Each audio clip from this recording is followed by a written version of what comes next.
Many years ago, people dismissed Transformers as just a toy series. That changed in 2007, when audiences and critics were blown away by the first Transformers movie by Michael Bay.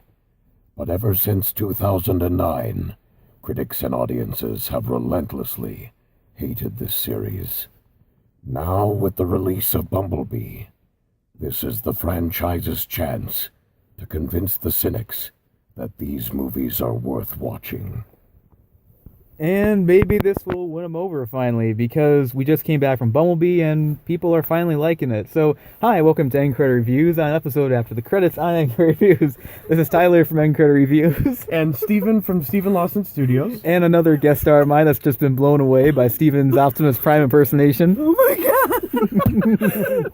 This is Tiana. What? I wish I had another camera on me just to take a picture of your reaction. It was so priceless. Oh my god! It was great. Yeah. And this is our review on the movie Bumblebee. Now, a while back, I did review the Transformer movies, and my opinions have kind of changed, but not really throughout the years and that. Sure. And I know Steven and I like the Transformer movies in general, but Steven's a much bigger fan than I am on that. Yeah. So this is, of course, the new one called Bumblebee. Now, this is the first Transformers movie in a very long time that was not directed by Michael Bay, but was directed by Travis Knight, was it? Mm-hmm. And he directed this really good movie called Kubo and the Two Strings that came out a few years ago. Yep. That was a financial failure, but it was a pretty good movie. So in this one, taking place in 1987, we have our main character, Charlie, played by Haley Steinfeld, who wants a new car because it's her birthday. And, of course, she picks up this junky car at some, junkyard mechanic place, whatever it was called. Her uncles, to be specific. So. Okay. And Tiana thought it, in the trailer, she thought it was Herbie. Herbie's immortal. Yeah, I think it's safe to say that Haley Steinfeld is going to go down a much better path than Lindsay Lohan. Probably. Yeah, Lindsay Lohan was like the equivalent of Anakin Skywalker going down to the dark side. Oh, shots fired. Oh my god. Alright, so then she finds out that her car is a Transformer, and it is, of course, Bumblebee. Now his voice was damaged, and they befriend one another while, of course, being on the run by Decepticons who are trying to hunt down the Autobots.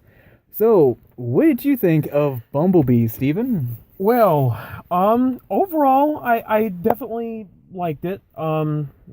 I guess we can get into, expectation versus reality of stuff later, but in general, it was an interesting change of pace, kind of took the franchise back to its roots, similar to, if you were to focus basically the Sam Witwicky part of the first Transformers into its own movie and not go too big, like the other films, planetary scale invasion sort of situation.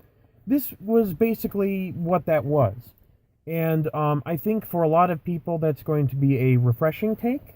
Some people who want that interplanetary conflict may be a little disappointed, but I definitely found it to be entertaining.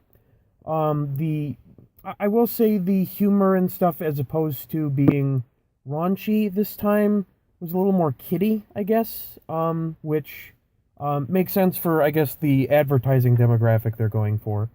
But, and there were a lot of good references to the original source material, Definitely. as well as the prior films, which I thought was good, and also debunks the, Bay haters who were like, no, it's a hard reboot, and it's just like, I was waiting to see, because I didn't know how it was honestly going to be, but it's looking clearly at this point that it's still at least relatively within the continuity.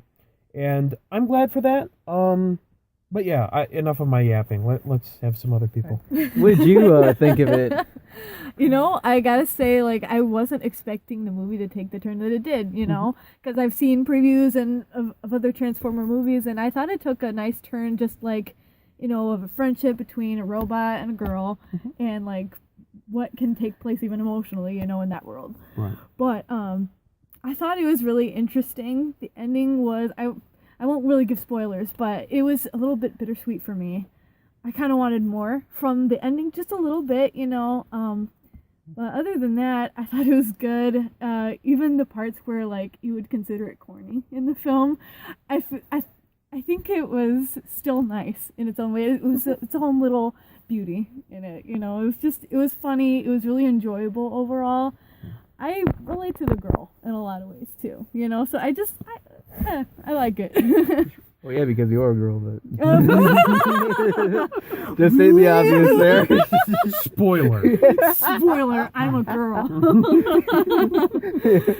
I wasn't so sure how much of a reaction I would get, but wasn't trying to be edgy there. But Right. anyway, I thought the movie was fairly entertaining, fairly solid. I can understand why they're trying to go for more of a gentler route, especially with everyone criticizing the very labeling it juvenile humor and that. And then, of course, Steven pointed out the hypocrisy of, like, exploitation, how people say, like, oh, Michael Bay exploits, you know, so many attractive women and that sort of thing. But then in this movie, we have two guys take their shirts off. Yep. And we're like, yeah, how about that? Yeah, and I guess they're saying, oh, we got to have some for the women to even it out. So, Yep. yeah. It was kind of like a reflection in a lot of ways of that first one where they were showing off Megan Fox and that whole deal with the football guy in the truck, you know. Basically opposite of that, you know, this time where, oh, spilled lemonade on me. I guess I'll have to.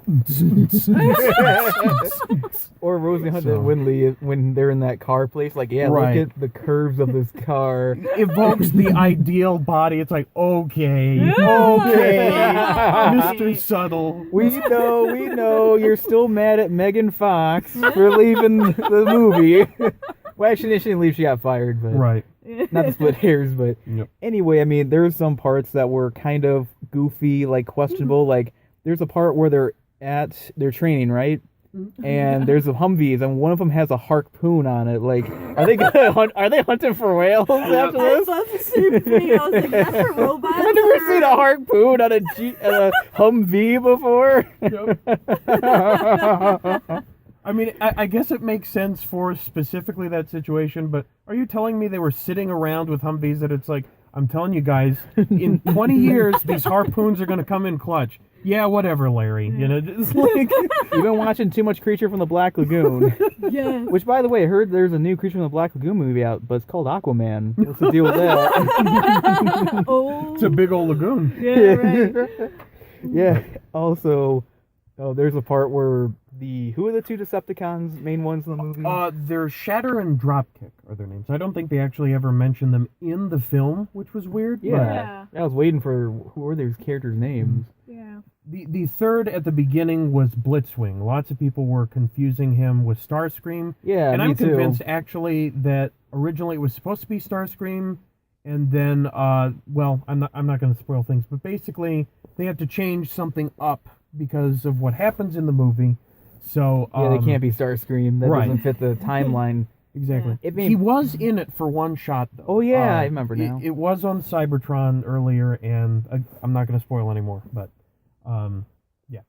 Yeah, I mean, that'd be kind of like... That wouldn't really make any sense with the continuity whatsoever, because it's kind of like how I don't think Abbott and Costello Meet Frankenstein is part of that continuity of the classic monster films of that shared universe that happened 40 years, I mean, in the 1940s, long before the MCU. Mm-hmm. And the thing was that movie's continuity wouldn't work because Larry Talbot's the Wolfman, even though he was cured in the previous, like, movies from, like, several years prior to that one. Mm-hmm. So it wouldn't make any sense, continuity-wise. But anyway, aside from my being a fan of the Universal monster movies, Sure. what are your thoughts on the war on Cybertron? Because I know you were kind of on the fence about that. Yeah, the thing for me was I was suspicious going into this. I knew that the visual effects budget was going to be like literally a quarter of what it is for all the other Transformers films. And then when I heard that they were going to have a Cybertron sequence, I was excited, But at the same time, I'm like, oh, I don't know if they're going to do it justice like the other ones roughly did. Like, to be fair, some people be like, oh, they all looked like metal, just whatever. And it's like, sure, but it looked more tangible. Okay. And Yeah. I think a lot of that has to do with the design and the jagged features. While in this, it was all smoothed off like the toys. And in addition, I just think the rendering was, probably roughly PlayStation 4 quality. So it was decent, but it wasn't, the best we've seen in terms of visual effects on Cybertron specifically. There were definitely some good-looking shots in this movie that I don't want to, brush under the table. But Yeah. I will say that Cybertron itself was kind of just, I mean, it was fine. We got a nice little taste and a bit of a shout out to the G1 fans with design choices and stuff like that, and voice acting for Soundwave over the radio. But That was cool. that was Yeah. that was cool. It was just design wise, that particular part was a little underwhelming for me. So Yeah, I get you. I mean, you're talking about sound in that. I'll just about say that when the trailer started to play for our screening, it was like a silent feature for a bit. that's true. And then, of course, there's this creaking noise in the auditorium that was annoying during like the quiet parts. I'm thinking to myself, just blow something up already so it can distract with it. Yep. Michael Bay's like, yeah, you're missing me now. Yeah. And George Lucas comes over like, yeah, I feel you right now. Look what they did with Star Wars right now. Oh my gosh, yes. But no, this movie is better than the Disney Star Wars movies. Oh yeah. Changed my mind. Right, currently. Yeah. Although I thought Rogue One wasn't that bad, but I digress. Sure. So anyway, I thought there was other parts of the movie that we commented. Like there's a weird part where the blue Decepticon character, Dropkick. he shoots and kills the people in this movie, and then they liquidize what? I Some did goo? not understand that. I was like, so what? Like, what part of their ability makes them turn just into water? An explosion? Like, Cool gimmicky weapon is basically what it comes down to, I think. And I mean, we were sorry for this one, kids. This is a little inappropriate. But, we kept joking that that he blew them so hard that they went back from whence they came, literally.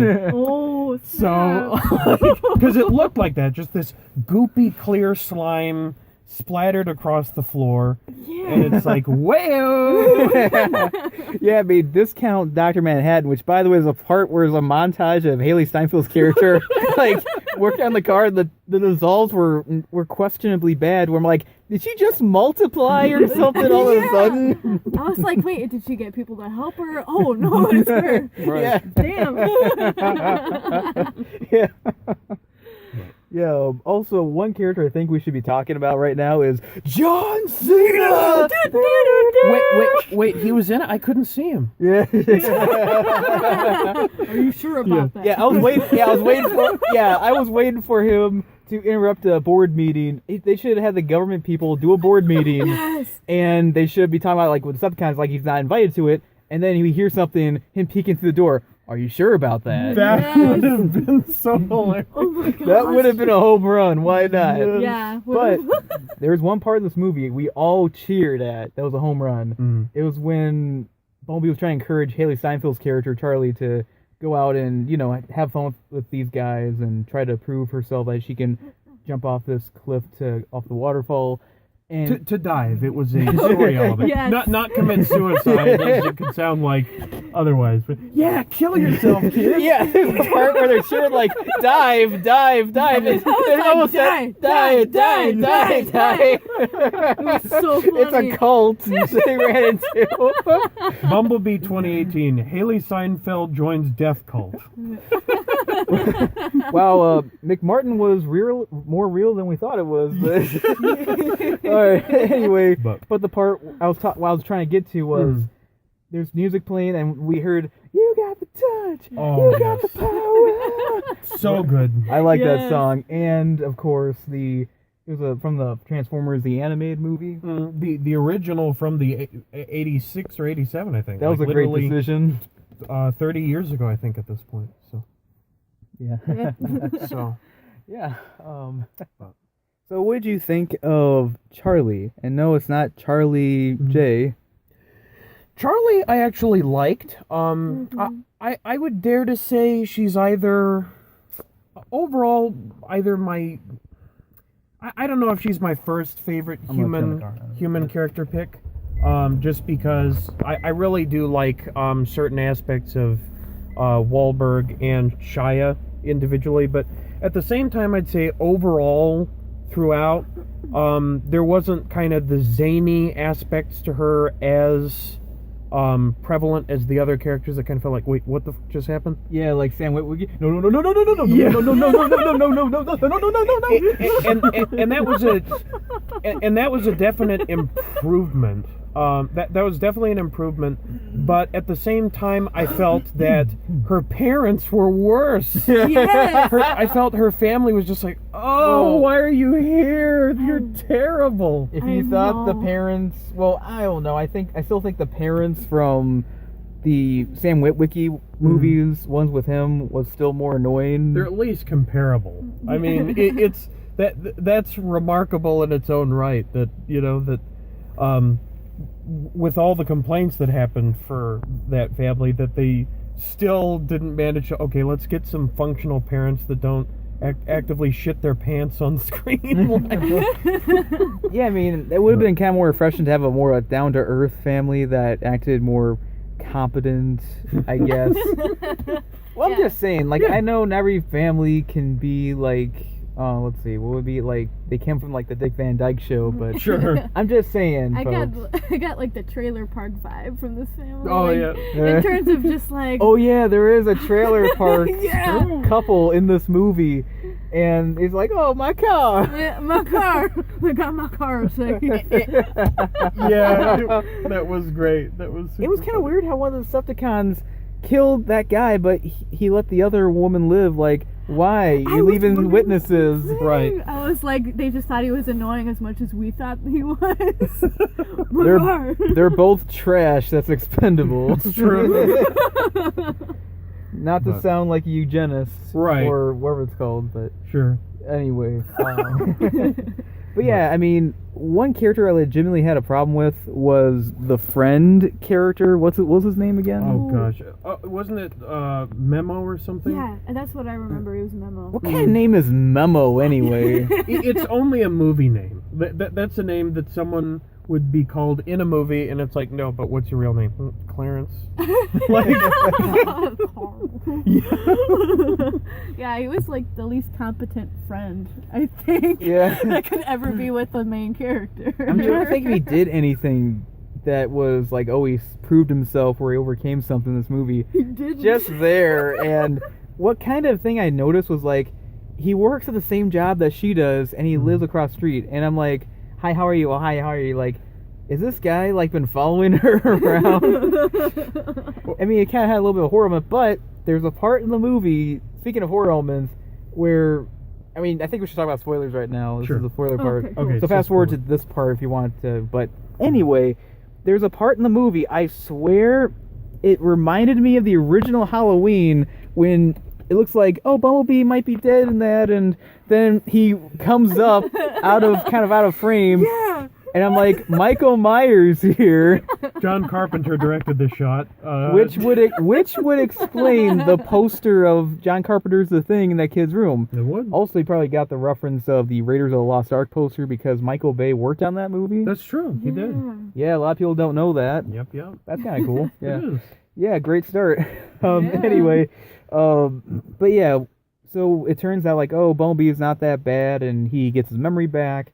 And the part where they're trying to signal the Decepticons, internet joke at one point in the movie.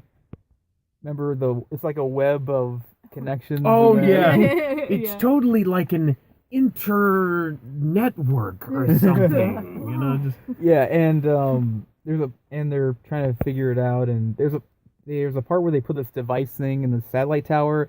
Even I was looking at it, and like, is it me or did the frame rate did not match the frame rate of the movie? mhm. And we're like, yeah.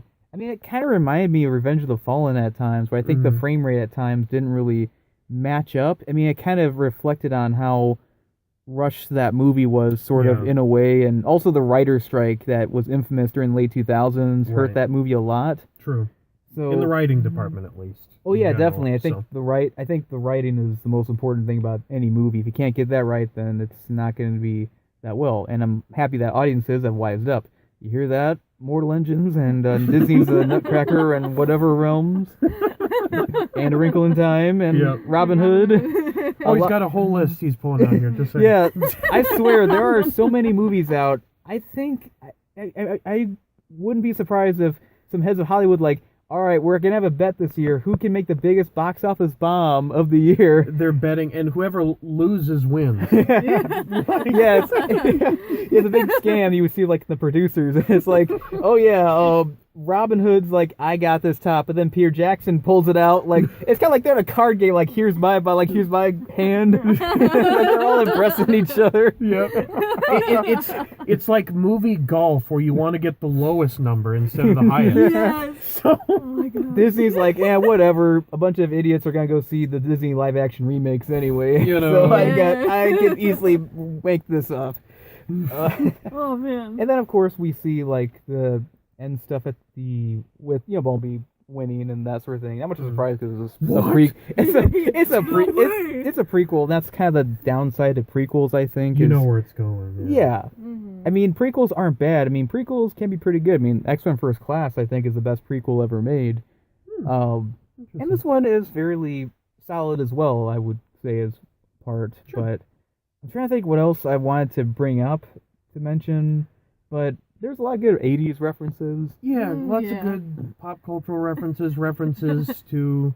I think we've mostly covered the original series and the Bayformer series. Never gonna give you Well, up. I was just about to say. Rick Roll was great. Yes. So good. So good. And I like how he spit out the Smiths, like, Yeah. this hipster trash.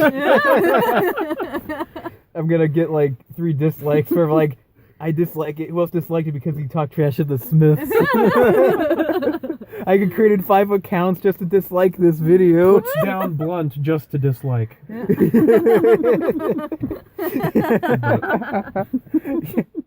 So, what would you give this movie, Steven? Well, it was solid. I definitely liked it and would recommend it, especially to people who are looking for something a little different or similar to the original-ish Transformers route, or at least if you liked the beginning and story between, Sam and Bumblebee. This is similar from an opposite gender perspective. So I definitely think it was good. It was a nice change of pace. It was. I like aspects of the bigger ones having a grander overarching story. So there are particular ones, like specifically, I know we're going to disagree on this, but the third I still find overall to be my favorite for the combination of elements it included and handled fairly competently. But this was a nice change of pace, and in the overall hierarchy, I'd say it's probably in the upper middle of all the Transformers movies that have been made. I know that lots of, Bay haters online are just like, oh, it's the best thing ever made, don't even question it, just put it out there and bury him out back. But, I can't quite agree with that. I went in with an open mind and wanted it to be the best movie possible, and it was fun, and different, but it wasn't my favorite personally. So if I had to give it a score, I would say something in the area of an 83 to an 84% would be what I'd give it. As was said in the first Transformers movie by Sam's teacher, I'd give it a solid B-. Well, technically 84% is B. But Sure, yeah, not to B. split hairs, but I like how you referenced it to the first Transformers movie right there. It's amazing. Yeah. Yeah, so what would you give this movie, Diana? Well, I do agree with you on a lot of points, Steven. So I would like to say that this is a good movie for those just getting into the whole Transformer franchise. I haven't seen actually, I haven't seen any other Transformer movies. Oh, goodness. But I really enjoyed it. You know, I went in with an open mind just like you. I like the connection, but the emotional connection, that sort of focus, and the comedic aspect of it. I know that doesn't give it the best element in terms of making it the best movie, but I still really enjoyed it, just even for me. Like, I'll think back on this and think that was fun, you know? Yeah. Yeah, and like, I also really like the main character too. I think she kind of spiced it up for me, Oh, yeah. you know? So I'd have to say for a rating, I'd probably go like an 8.5 out of 10. I'd say it was really good, not the absolute best, but it's enjoyable for me, you know? All right. Well, personally, I thought the movie was pretty solid. I do personally consider it better than the majority of Transformer movies in ways, because, I don't know, I feel like as the franchise was going, it kind of felt a little fatigued, just in my opinion, kind of perspective. It kind of came off that way. But this one kind of felt a little bit something new, like a breath of fresh air. Not to put down the other Transformer movies by Michael Bay necessarily. But yeah, I mean, it was a little bit, I can tell why it was downsized a bit. It did feel that ways with the effects, as you were saying, Steven. And it was a smaller story, but I did like it how it was trying to be smaller. It wasn't trying to top the next one. Right. Which a lot of sequels, the one flaw with sequel, they try to top the next one in scale and events happening. But also, I did like the characters, except for, of course, the parents and the not really boyfriend, friend, I don't know, the textbook definition of hover hands. But, and also John Cena could have been used better, like we were saying, more, the John Cena meme quotes. Yes. Anyway, and also, I mean, the Decepticons could have been there a little bit more, and there's this one Decepticon that I was like, you say he always dies. I'm like, so he's like Kenny of the Transformer franchise where he always dies. He even kind of looked like Kenny, like he had the same kind of color. He did, and his head kind of looked like Kenny with the hood on as well. Yeah, but yeah, I did like this one. Pretty fun, very solid movie. Fun time. I wouldn't put it in my top 5 of the year. I would recommend Spider-Man to the Spider-Verse over this one still. And I know I'm going to give it likely the same rating as the other one, just mild spoiler there. So as for Bumblebee, I would give this movie 3 stars out of 4. But I still think the first Transformers movie by Michael Bay is the best one out of them. And yeah, I did like this one. It's very solid, and I think a lot of people are just going to like it just because, oh, it's not Michael Bay. Exactly. Yeah. Now, before we wrap this up in that, I think I'd like to have Steven as Optimus Prime in that. Do one last quote and that we'll wrap it up. So this is Tyler from Credit Reviews. And Steven from Steven Lawson Studios. And just Tiana. All right, and we hope you enjoyed this episode After the Credits on Anchor Reviews, and we hope to make a lot more in the future. Please like and subscribe. Even though Tyler and Steven will continue to agree to disagree on the quality of Transformers Dark of the Moon, they will agree on one thing. Haley Seinfeld is thick. I did not expect that. I wrote that all just in today, folks, okay? I guess like Stallone writing the first Rocky movie just a day. Absolutely.